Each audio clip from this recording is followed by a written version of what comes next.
بسم الله الرحمن الرحيم. الحمد لله رب العالمين، ثم الصلاة والسلام على أشرف الأنبياء سيدنا ونبينا محمد صلى الله عليه وسلم. إن شاء الله تعالى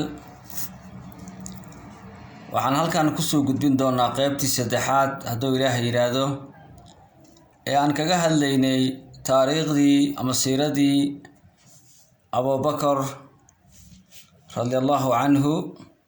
qaybtiisii saddexaad ayaan maanta halkan ku soo gudbin doonaa insha Allah ta'ala. fadlan haddii aad nagu cusub tahay channelka subscribe inoo saar, gambaleelkana furo si aad ugu mid noqoto asxaabta ku xiran. mahadsanid.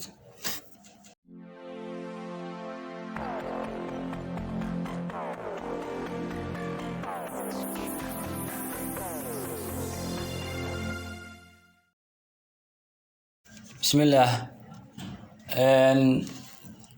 waxaan horay kaga soo hadalnay taariikhda Abu Bakr qaybo badan oo kamid ah, welina waxaan bartanka kaga jirnaa taariikhdiisii siiradii Abu Bakr Allah ka raali noqdee. maanta waxaan ka hadlaynaa Abu Bakr caruurtiisa iyo xaasaskii oo guursaday bacda islaam iyo qabla islaam, iyo caruurtooda magacyadooda baan ka hadli doonaa insha Allah ta'ala, iyo xaasaskoo qabay taaba maanta insha Allah ta'ala ku soo gudbinaynaa halkani. Abu Bakr waxa uu guursaday 4 haween ah, xaasaskiisu waxay ahaayeen 4 inta uu guursaday وقبل الإسلام iyo بعد الإسلام inta 4 bay ahaayeenba. waxa ugu horeysay oo guursaday caaskii ugu horeeyay oo guursaday Abu Bakr Allah ka raali noqdo waxay ahayd Khadija bint Uzay ayaa lagu magacaabi jiray. waxayna u dhashay Asma iyo Abdullah radiyallahu anhum Allah ka raali noqday. labadaas caruur ah ayay u dhashay oo ah Asma bint Abi Bakr iyo Abdullah oo markaasi ah wiilkii Abu Bakr Allah ka raali noqday. labadaas bay u dhashay. waqad talaqaha wuxuuna furay qabla islaam, islaamka ka hor buu furay, islaamka soo gaarin oo islaamka soo bixin ayuuna furay. kadib wuxuu guursaday haddana Rumaan buu guursaday, haweeneydaas buu guursaday oo binta Amir binta waxayna u dhashay ayadana Abdurrahman iyo Aisha. Abdurrahman bin Abi Bakr iyo Aisha bint Abi Bakr oo Aisha oo ahayd xaaskii rasuulka calayhi salaatu wasalaam. umana Aisha labadaas bay u dhashay. Abdurrahman iyo Aisha waxa weeyaan waa isku bah oo waxa dhashay Rumaan baa dhashay. sidaa daraadeed markaasi وأسلمت في الأحد وين إسلامتي وأحدي حلقي رسولك عليه الصلاة والسلام دينتي ماتنا وإسلامتي.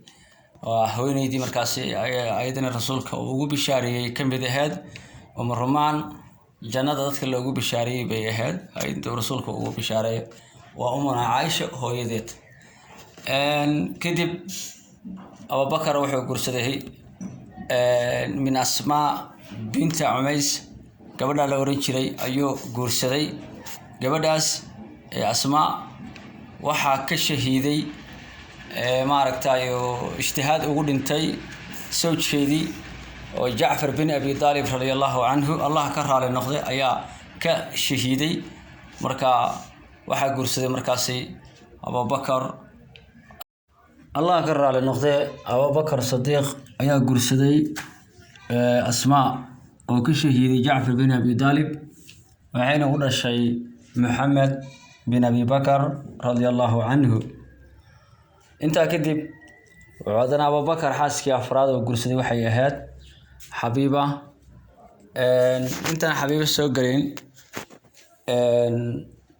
Asma oo ka shahiiday Jaafar bin Abi Talib iyadoo waxay ahayd muhaajirad, dadkii soo hijrooday bay ka mid ahayd.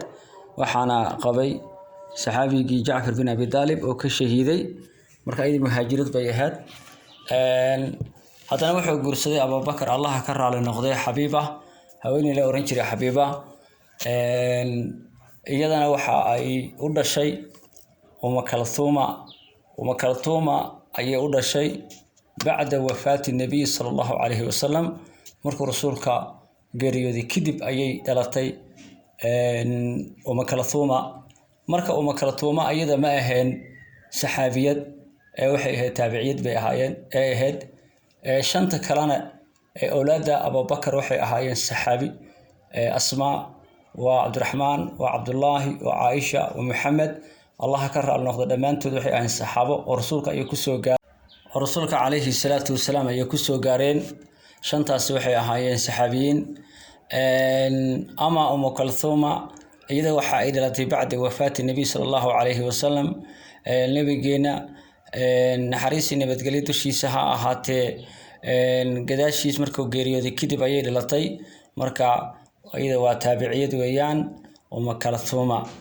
marka lixda caruurta ah ayuu Abu Bakar dhalay waa saddex wiil iyo saddex gabdhood Asma bint Abi Bakar waxa guursaday Zubair bin Awam waxay dhashay Abdullah bin Zubair saxaabiga jaliilka ahaa iyo Urwa ayay dhashay Abdullah bin Zubair hooyadii weeyaan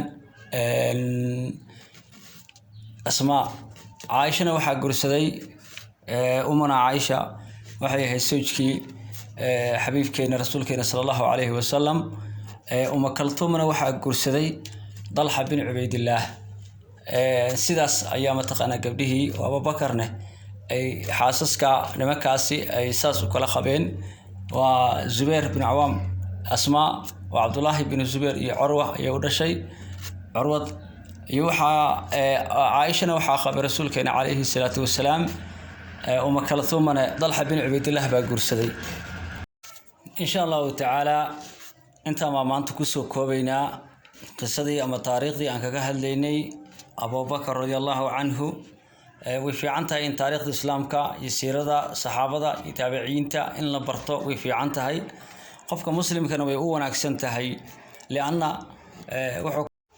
waxa uu ka helayaa hadaaya iyo ku cibro qaadasho iyo cilmi adduun iyo aakhiro anfacayo qofkana way wanaagsan tahay wixii adduun iyo aakhiro anfacayo inuu naftiisa iyo juhdigiisa iyo waqtigiisa geliyo inta aad waqtigaada gelin lahayd wax mala yacni aan adduunkaadana anfacaynin aakhirana waxba anfacaynin waxna kuugu soo kordhin inta waqti badan kaaga bixi lahaa way wanaagsan tahay inaad cilmiga iyo maaragtay diinta Ilaahay iyo siirada iyo mataqaanaad baratid waxa soo dhan way ku anfacayaan waxaasoo dhan waxay kuugu anfacayaan adduunyadaada iyo aakhiradaada way ku anfacayaan marka insha Allah ta'ala markaste waqtigaada ku bixi wax ku anfacayo adduun iyo aakhiraba insha Allah ta'ala darsigeena halka buu noogu eegyahay maanta aan kaga hadlaynay qaybtii saddexaad siiradii ama taariikhdii Abu Bakar radiyallahu anhu Allah ka raali noqday